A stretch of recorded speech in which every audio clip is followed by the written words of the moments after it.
जोहार के गाते को आर मिट्टा नवा वीडियो ते इन सगुन दाराम पे ताबो तो इन गे साकुला सुरेन आपे पे नेले नवा वीडियो इन्या channel साकुला Suren YouTube channel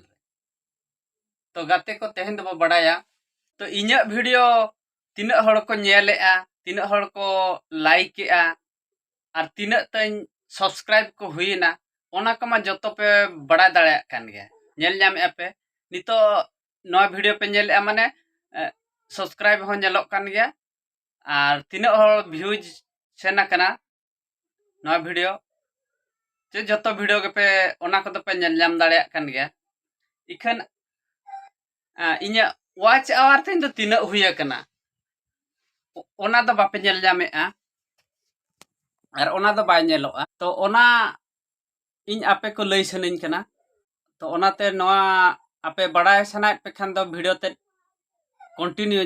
nail ताबन पे माने आर मिद दिन रे तीना घंटा तेज आड़ोक कना वाच आवर रे ओना को जतोñ लई आपेया मांग तीना तेज आड़ोक कान ताहेन और नितो तीना तेज आड़ोक कना ओनाñ लई आपेया तो इन्या यूट्यूब चैनल खुला कते दो 8 मास गान हुयुक कना तेज तो एहब जहां तेरिन खुला किया और वीडियो अपलोड किया तो एहब एहब दो उनका व्यूज दो बाय हेज लेना और यूट्यूब विषय ते उनका खास बन बड़ा ले अदो वीडियो तो मिड हाट रे मिड धा गानी अपलोडा चे बाखम बार धा गानी अपलोडा उनका अपलोड ताहेन अदो उन अक्तो दो वाच आवर तेन दो 3 घंटा 9 घंटा उनका आड़ोक कान ताहेन तेन ओंडे खन अक्तो को बन एम दाड़ेदा अपलोड बखरा वीडियो बना बखरा बन अक्तो बन एम दाड़ेदा अदो मिड चांदो गान दो वीडियो बन अपलोड ले तायम ते एनालाइसिस रि नेले दो इन्या वाच आवर तेन दो जाहो उनका ती सेटर ले 80-90 गानी सेटर ले 80 घंटा गान ओना परे दो वीडियो बन अपलोड ले खान दो कोटाव इदीना तेन कोटाव इदीना इना 5 घंटा गान तेन ताहेना और जतो तेन कोटाव इदीना जहां तायम नेले चिका ती नोंका दो कोटाव कना तायम दो उइहर अचुर बड़ा की पाछे वीडियो बन अपलोड ते चे नोंका तेन दो कोटाव कना अदो तायम दो आर मिद धान अपलोड रोड किया मिद चांदो गान परे आर वीडियो अपलोड के खान दो वाच आवर तेन आर बढ़ाव इदीना तेन उनका के 4 घंटा 5 घंटा माने प्लस इदीना तेन आड़ इदीना दिन दिन के ताम दिन अपलोड इदी के खान दो बढ़ाव इदीना तेन वाच आवर तेन दो अदो ताम दिन बढ़ाई के जे बांगा वीडियो बन अपलोड ते नोंका तेन दो कोटाव कना अदो जो ओना जिनिस ते बढ़ाई के खान दो ताम दो नेता दो दिन गिन अपलोड और जहां तीस इनकेस बन अपलोड कर दाड़ा कान खान दो ओना दो उनका विशेष फरक दो बाय पड़ा गदो कना एन चेष्टा दिन हिलो गे अपलोड आदो उन झोक खन दो ताम दिन ता दो वाच आवर तेन दो दिन हिलो गे ओका जो 11 घंटा ओका जो 16 घंटा ओका जो 24 घंटा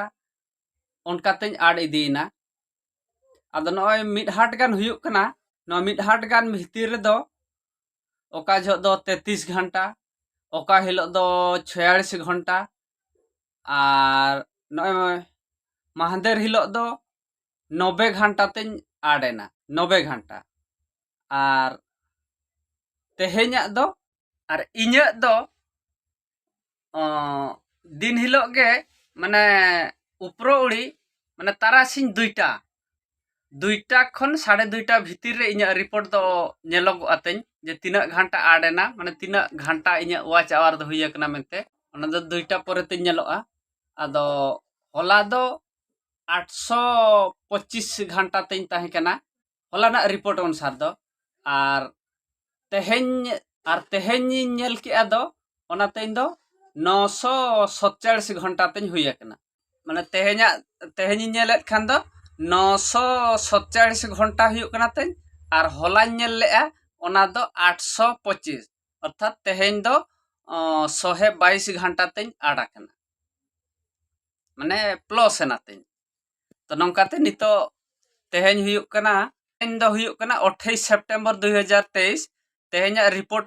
भूरते दो 947 घंटा तेन हुई कना वाच आवर दो आदो